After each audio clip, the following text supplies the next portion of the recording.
Well, hey everybody, welcome back to my channel. This is Woody with Handmade by Woody. Sometimes I like to call my shop Woody's Woodworking Shop. But anyway, it's my place that I love to go.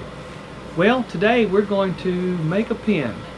And I think you're going to enjoy this video.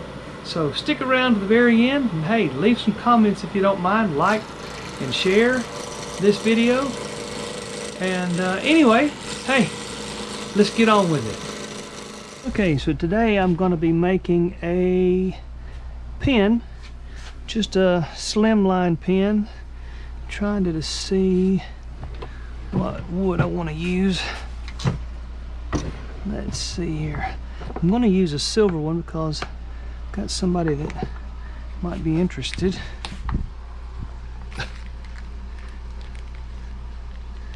This is some kingwood. Kingwood. I don't know.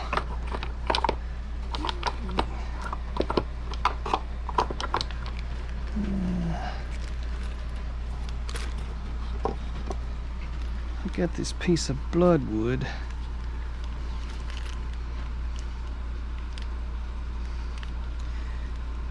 Yeah.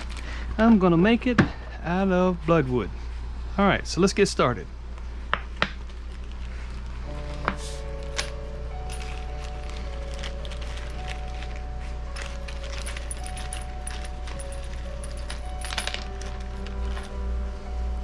I'd like to say thank you to my buddy Mark, who gave me all that exotic hardwood pen blanks.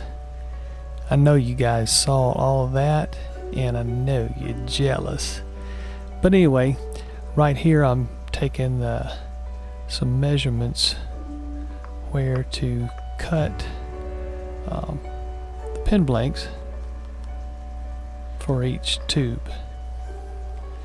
And I make that mark right there, sideways, back and forth, just to show me where I want to the grain to continue on together.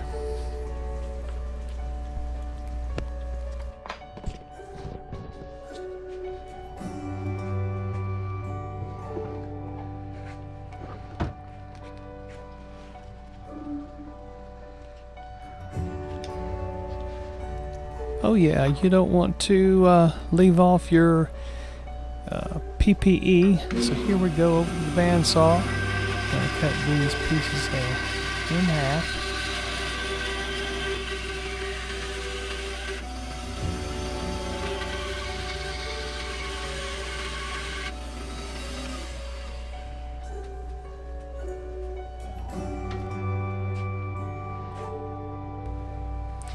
And right here, I'm gonna go ahead and get ready to drill out the center of the pen blanks for each side.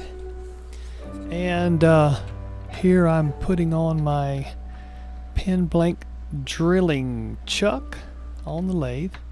It's a really great tool. Open that thing up, slide it in, and then tighten it down.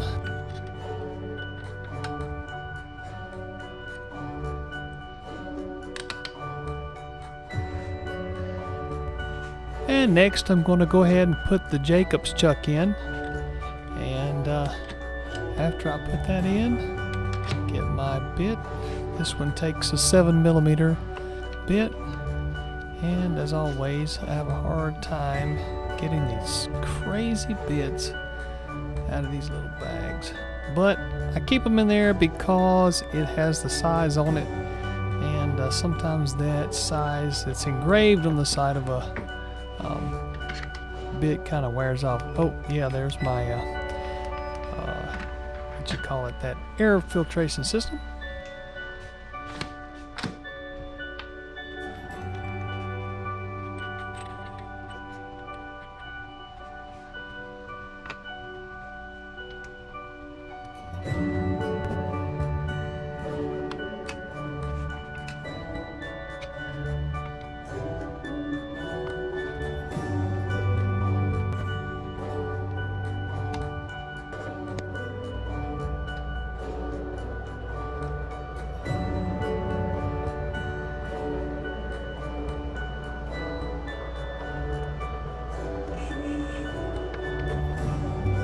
Yeah, I really like drilling my blanks for pins right there on the lathe, because it does such a great job, and the hole usually stays centered all the way through the blank from end to end.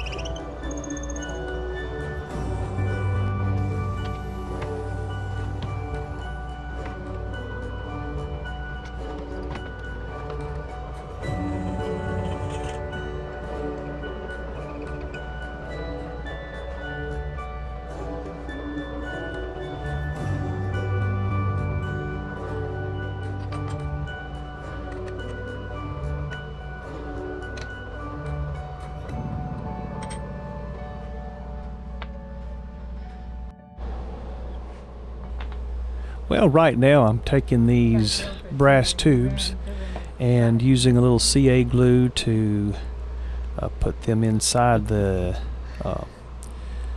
pin blanks that have been drilled. So we're just adding a little glue. Well, not a little glue. I like to put a lot of that glue on it, but I don't get it very close to the ends because I don't want to squish too much glue inside the tube, even though we have a way of getting that out. But I like to keep it at a minimal squeeze out going inside the tube. Alright, and then pop it with a little accelerator, and we'll just wait for that thing to set up and be dry.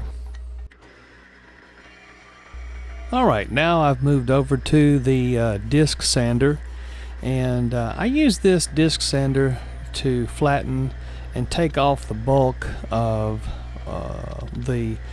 what's left over on each end.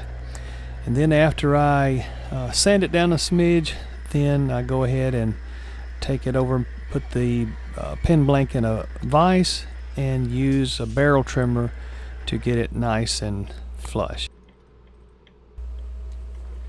Putting the pin blank now in the vise, and as you can see, I'm using this barrel trimmer, and these things are very aggressive, so I take my time with this little tool and make sure I don't really ream out that pin tube any, and I take my time going slow to make sure that when that thing is hit bottom and hit that brass tube, it'll be nice and shiny all the way around. Then I'll know that I have reached the point where it needs to be nice and flat before I put it on the lathe.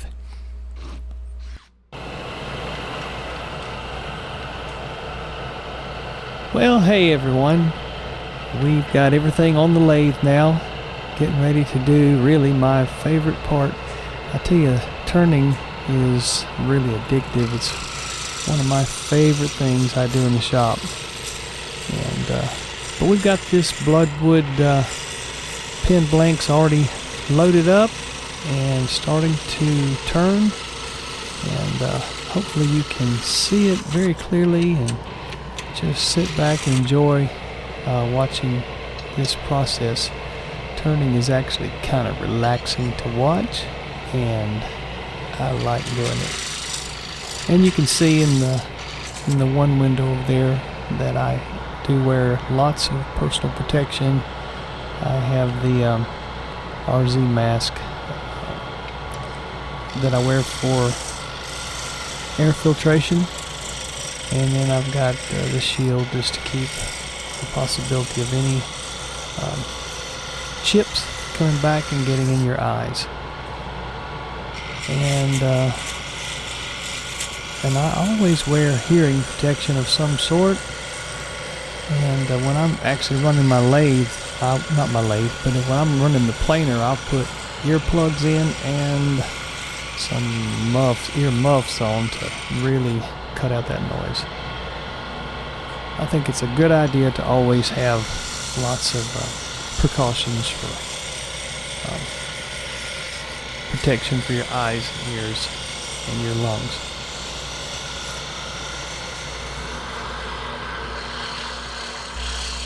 While we continue with this turning the Bloodwood pin, I thought I would just take a moment and tell you a little bit about Bloodwood. It's a tree that grows in the tropical South America, And these trees grow to a pretty good size. They can average in length anywhere from 80 feet high to 150 feet high. And the trunk will grow anywhere from 4 feet to 7 feet in diameter. They're a very hardwood tree. And interesting, there's some interesting uses. The common uses for bloodwood is carvings, of course, and trim, inlays, furniture, guitars, knife handles, and lots of turned objects. And they also use it for hardwood flooring. Anyway, just some interesting tidbits of information.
All right, time to sand.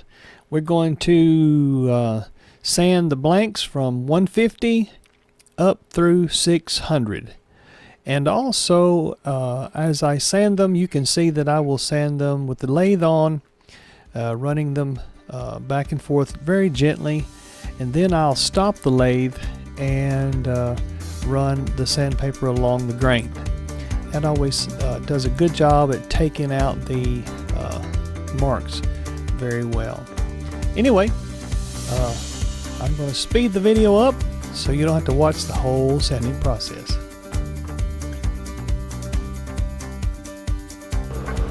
Well, here I'm applying the CA finish, and that's actually just another technical term for super glue, but you can see the eye get it in these larger bottles.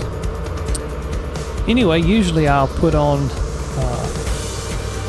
one coat, sometimes two coats of a thin viscosity CA glue, and then after each application I spray a little accelerator.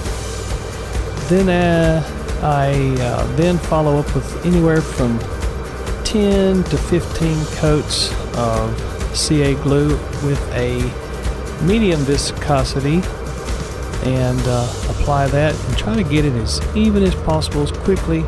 You got to move pretty smoothly and pretty quickly each time, otherwise you know, that paper towel could stick to the pen blank.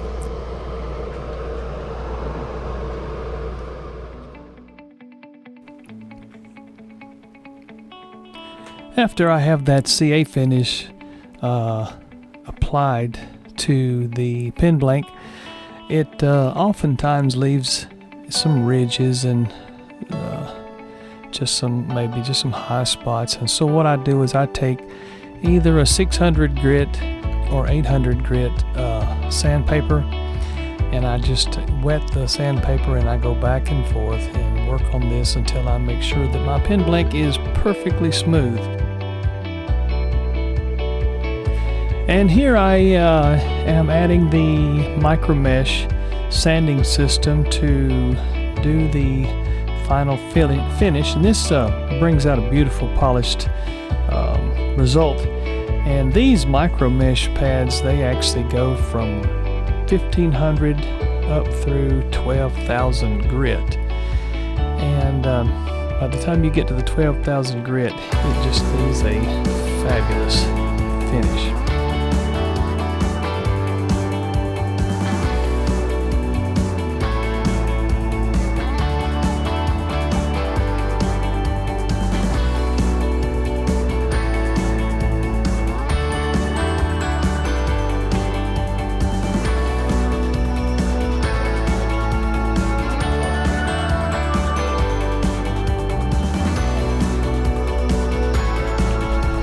This literally is my favorite part of turning a pen or making a pen, when I use a CA finish.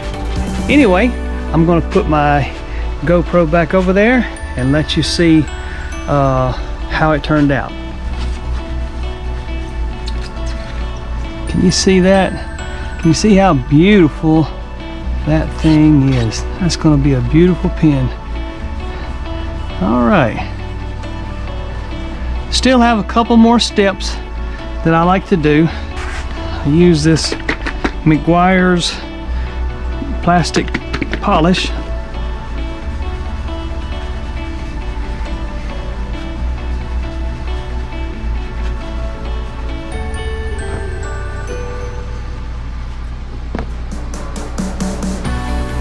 They make all kinds of different plastic polishes, but I've always used this McGuire's because I can run right down to Walmart, pick some up in the automotive section, and I've made lots of pens, and this stuff works great. I'm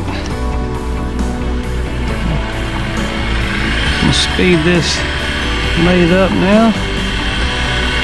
Let that polish work in there. You don't want to press too hard here, because you could booger this thing up quick.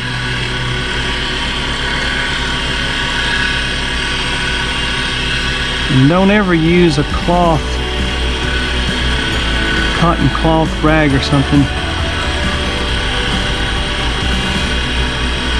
I've just always had good luck with these paper towels here. These shop paper towels, they work great.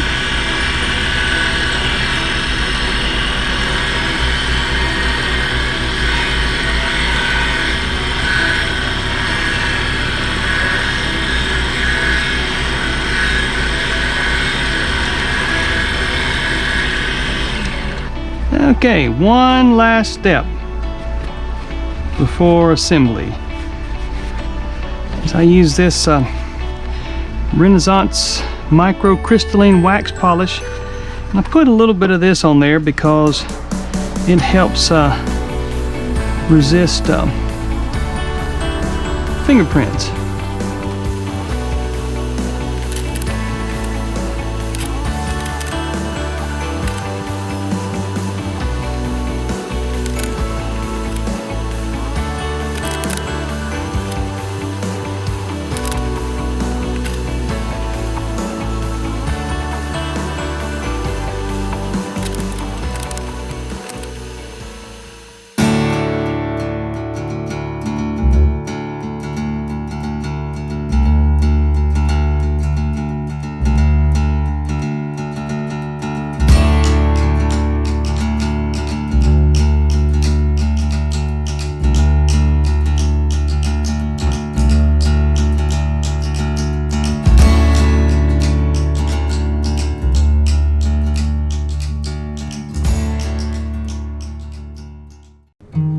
Hey everybody, thank you so much for sticking around with me watching this video, and hey, I really hope you like this video.